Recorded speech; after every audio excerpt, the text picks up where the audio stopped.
बहुत समय पहले की बात है, जब कैलाश पर्वत पर माता पार्वती और भगवान शिव का निवास था।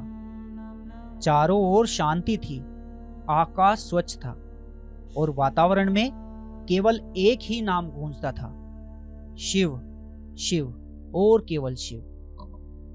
माता पार्वती शिव की अर्धांगिनी थी, पर केवल एक पत्नी नहीं, शक्ति थी, संपूर्ण प्रकृति की जननी। वे जब प्रसन्न होती तो सृष्टि में पुष्प खिलते थे, और जब वे कुपित होती तो ब्रह्मांड तक कांप उठता था। एक दिन माता पार्वती स्नान करने जा रही थी।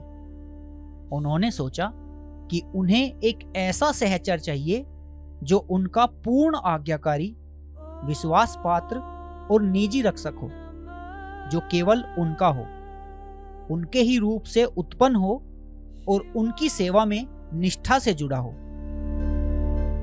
उन्होंने अपने शरीर पर लगे उपटन, चंदन, हल्दी और सुगंधित लेप को एकत्र किया और उससे एक बालक की आकृति बनाई। फिर उस मूर्ति में उन्होंने प्राण फूंके और उसी क्षण वह मूर्ति जीवंत हो उठी। वह बालक अत्यंत सुंदर, तेजस्वी और सजीव प्रतीत हुआ। माता ने प्रेम पूर्वक उसका मस्तक सहलाया और कहा, तू मेरा पुत्र है, आज से तू मेरी सेवा में रहेगा और मेरी आज्ञा ही तेरे लिए धर्म होगी। उस बालक ने श्रद्धा से सिर झुकाया और कहा, मां, मैं आपके आदेश का पालन करूंगा, चाहे कुछ भी हो। उसी समय पार्वती ने कहा, मैं स्नान करने जा रही हूं, जब तक मैं बाहर ना आऊं किसी को भी भीतर मत आने देना, चाहे कोई भी हो। बालक ने हाथ में एक दंड लिया और द्वार पर खड़ा हो गया। थोड़ी देर बाद भगवान शिव वहां पहुंचे।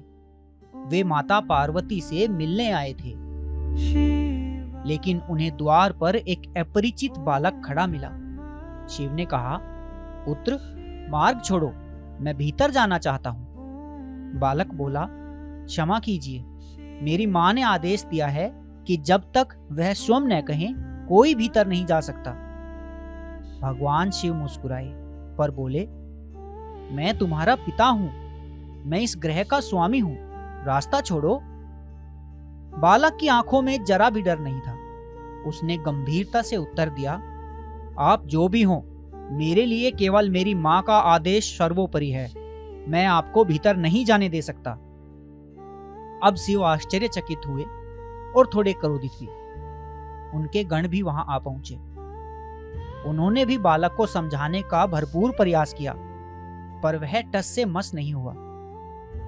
गणों ने आक्रमण किया, पर वह बालक अकेला सब पर भारी पड़ रहा था। उसकी शक्ति में एक अलग ही तेज था। ऐसा प्रतीत होता था मानो स्वयं शक्ति का अंश हो। अब शिव ने अपना त्रिशूल उठाया और क्रोध में एक प्रहार से उस बालक का सिर धड़ से अलग कर दिया। आकाश में सन्नाटा छा गया, धरती कांप उठी। माता पार्वती बाहर आई और जब उन्होंने अपने पुत्र की दशा देखी तो उनकी आंखों में आंसू नहीं, अग्नि जलने लगी। वे विकराल रूप में आ गई। उनकी पुकार सुनकर सारे देवता कांप उठे। पार्वती ने कहा, अगर मेरे पुत्र को जीवन नहीं मिला तो मैं इस सृष्टि का संपूर्ण विनाश कर दूंगी। शिव शांत हुए। उन्हें अपनी भूल का आभास हुआ।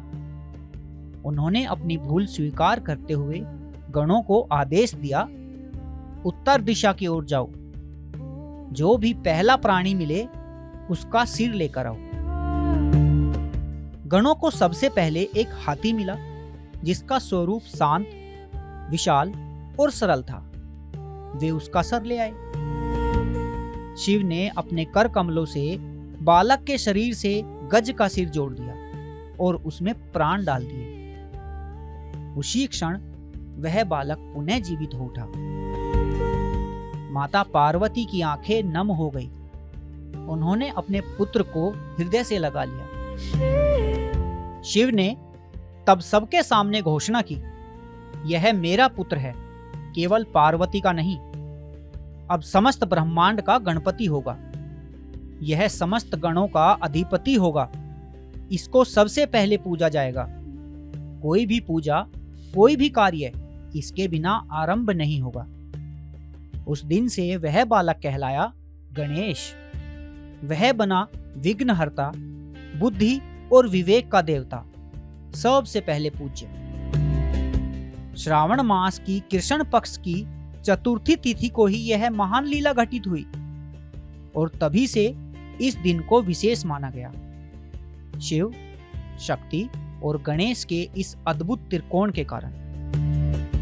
यह कथा केवल एक जन्म की नहीं, यह है कर्तव्य की प्रतिष्ठा, भक्ति की परीक्षा और प्रायश्चित की स्वीकृति। यह कथा हमें सिखाती है कि जब कोई संकल्प श्रद्धा से जन्मा हो तो वह अविनाशी होता है। जब कोई पुत्र मात्र आज्ञा को ईश्वर से भी ऊपर रखता है तो वह पूजनीय बनता है, और जब कोई भगवान अपनी भूल स्वीकार करता है तो वह महादेव बन जाता है। श्रावण चतुर्थी की यह कथा हर भक्त को यह सिखाती है कि मात्र भक्ति और धर्म के मार्ग पर डटकर खड़े रहना यह भी उतना ही पुण्य है जितना कि शिव का नाम लेना। बोलो जय भोलेनाथ, हर हर महादेव।